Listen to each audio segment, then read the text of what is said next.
Good morning, students. I hope you're doing well. This is Gulrez Azizi.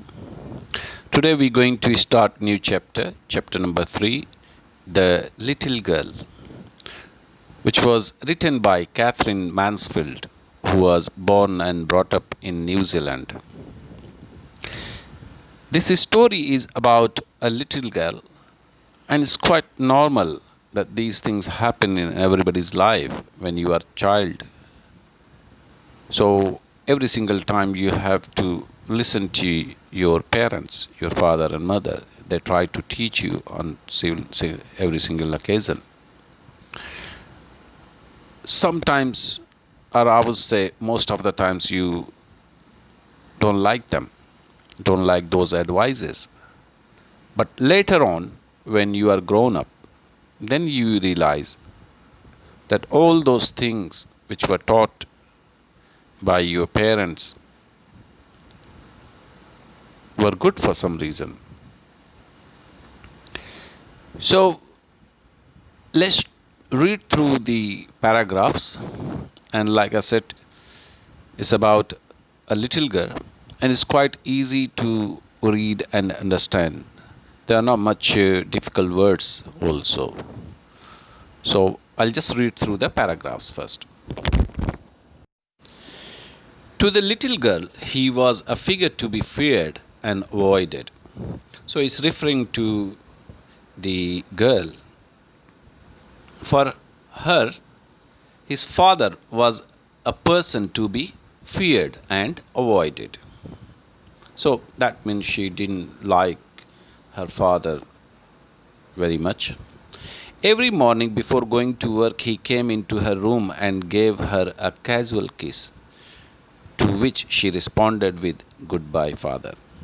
So every day, when her father is about to leave for his work, he always came to her room and gave her a goodbye kiss, which she also responded saying, "Goodbye, father." And oh, there was a glad sense of relief when she heard the noise of the carriage growing fainter and fainter down the long road. So, as soon as he left, and when she heard the sound of the vehicle getting weaker and weaker, fainter and fainter, weaker and weaker, so it always gave her relief. So she always become happy when his father is gone to work. In the evening, when he came home, she stood near the staircase and heard his loud voice in the hall, saying, "Bring my tea into the drawing room. Hasn't the paper come yet? Mother, go and see if my paper's out there and bring me my slippers." So, almost every evening, when he came back from the work, and she stood near the staircase and heard his loud voice. Whose voice? Her father's voice in the hall, asking her mother, "Bring my tea into the drawing room." And he also asked if the newspaper had arrived. And at the same time, he ordered her mother to bring his slippers. Kezia, mother would call to her, "If you are a good girl, you can come down and take our father's boots." So her mother asked Kezia, the little girl's name was Kezia. So she asked the little girl if she was a good girl, then she should come and take off her father's boots. Excuse me. Slowly the girl would slip down the stairs more slowly still across the hall and push open the drawing room door. So obviously the little girl would now come down quietly and unwillingly and push open the drawing room door. By that time, he had his spectacles on and looked at her over them in a way that was terrifying to the little girl. And when she arrived, her father had his spectacles, his glasses on, and looked at her over them in a way that was terrifying. Terrifying means like the look he always gave to the little child, she always got feared of it. Well, Kezia, hurry up and pull off these boots and take them outside. Have you been a good girl today? Don't know, father. So he said to Kezia to hurry up and pull off his boots and to take them outside. And he also asked the little girl if she had been a good girl, means she didn't do any naughty things, so she had spent her time studying and doing nice things. So that's what he meant. On that, she replied, she in fact shuddered. She didn't say the words properly. So she said, I don't know, father. You don't know? If you shudder like that, mother will have to take you to the doctor. So on that, obviously, her father, always surprised and asked if she always shudder like that, then her mother will have to take her to doctor.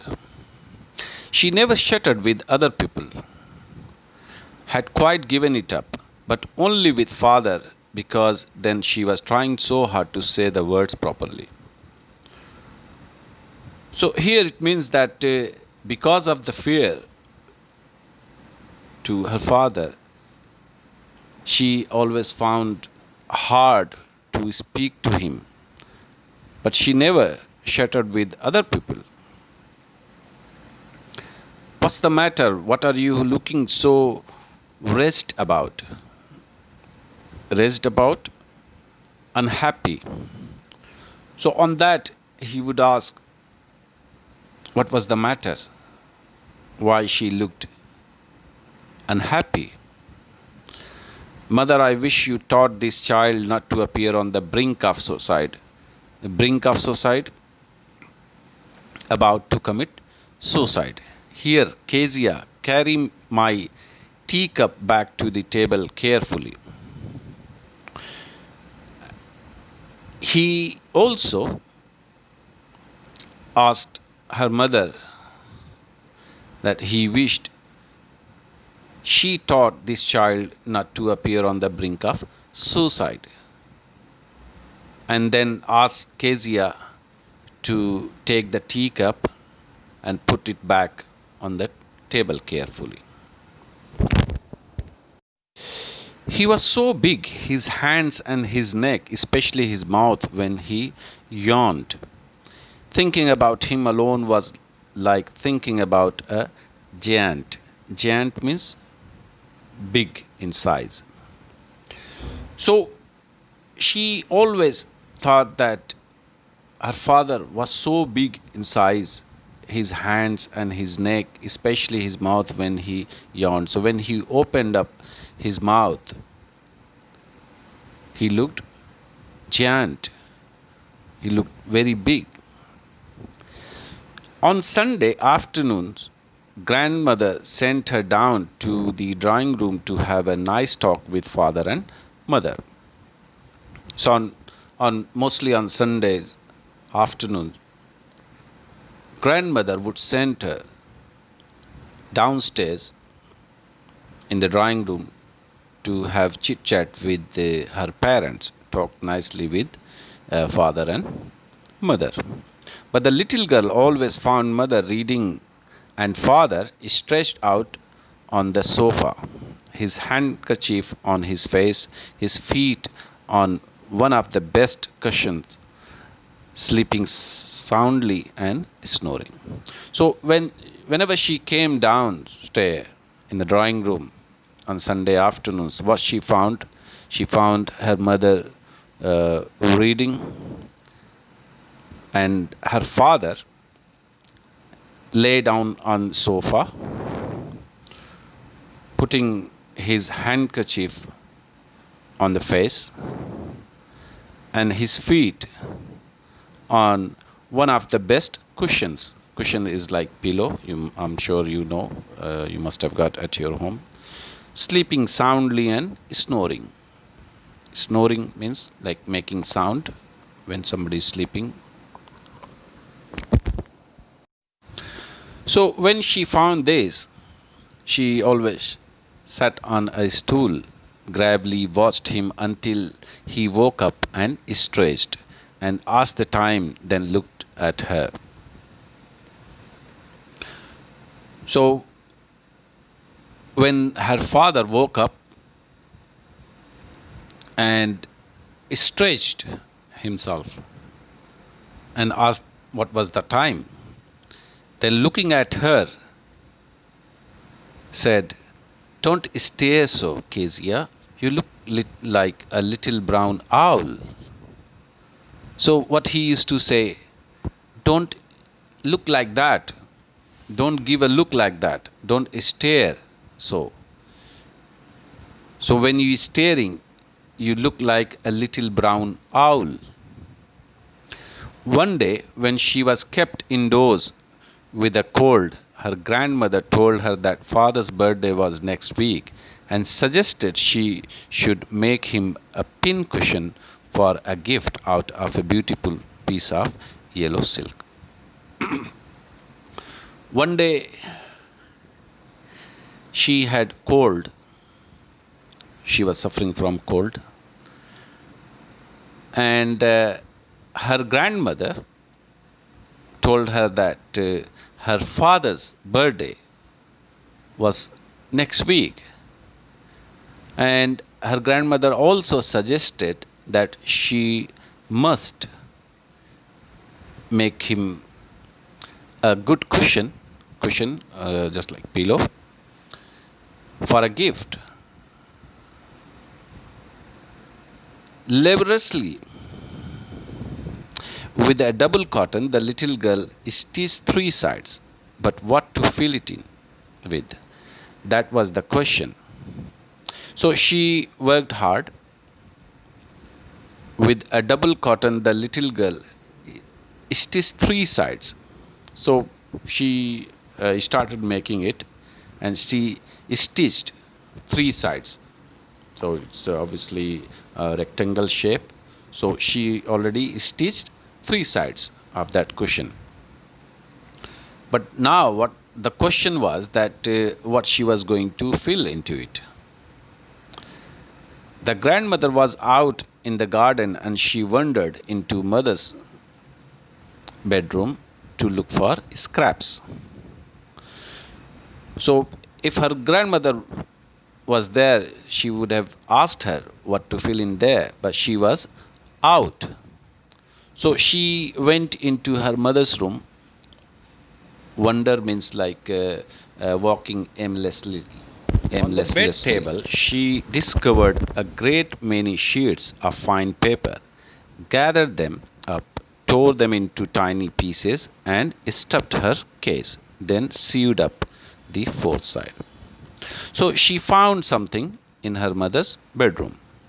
She was looking for scraps to fill in the cushion. So what she found on the bed table, she found many sheets of fine paper. So she just gathered them and tore them into small pieces, and then she filled them in the cushion. she stuffed in the case. And then finally, she sewed up the fourth side also. That night there was a hue and cry in the house. Father's great speech for the port authority had been lost. So now you can imagine what was that. So that night, everywhere there was like uh, a voice coming. So what had happened? Her father's speech for the port authority had been lost. So surely the papers which she had taken, those papers were the speech of her father. So everywhere there was chaos. Rooms were searched, servants questioned. Finally, mother came into Kezia's room. So everybody was just, searching everywhere. All the rooms were searched. All the servants, the workers, were questioned if they had seen those papers, that speech. And finally, her mother went into Kezia's room. Kezia, I suppose you didn't see some papers on a table in our room. And she asked Kezia if she had seen some papers on the table in her bedroom. Oh, yes, she said. I tore them up for my surprise. What? Screamed mother. Come straight down to the dining room this instant. At once. So as soon as she said yes, and she also said that she had tore them to make the cushion, as she was going to give a surprise birthday gift to her father. On that, her mother screamed and asked her to come down straight to the dining room. And she was dragged down to where father was pacing to and fro, hands behind his back. So she was obviously brought forcefully where her father was pacing to and fro, moving here and there, putting his hands behind his back. Well, he said sharply, mother explained. He stopped and stared at the child. Did you do that? No, she whispered. So now she said no, because the look her father gave her, she got afraid. Mother, go up to her room and fetch down the damn thing. See that the child's put to bed this instant. And he asked the little girl's mother to go up in her room and fetch down the damn thing, those papers, to bring them down. And also ask her to see if the child had put to bed this instant. Crying too much to explain, she lay in the shadowed room watching the evening light make a sad little pattern on the floor. Then father came into the room with a ruler in his hands. I'm going to beat you for this, he said.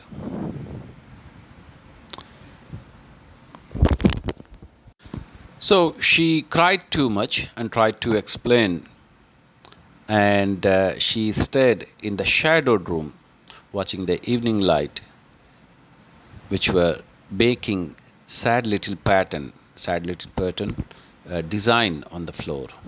Then father came into the room with a ruler in his hands.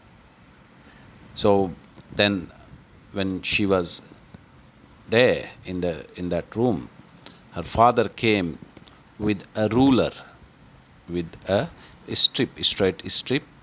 It could be made of wood, metal, anything, in his hand. And what he said, I'm going to beat you for this, he said. So he said that he was going to beat her. Oh, no, no, she screamed, hiding under the bedclothes.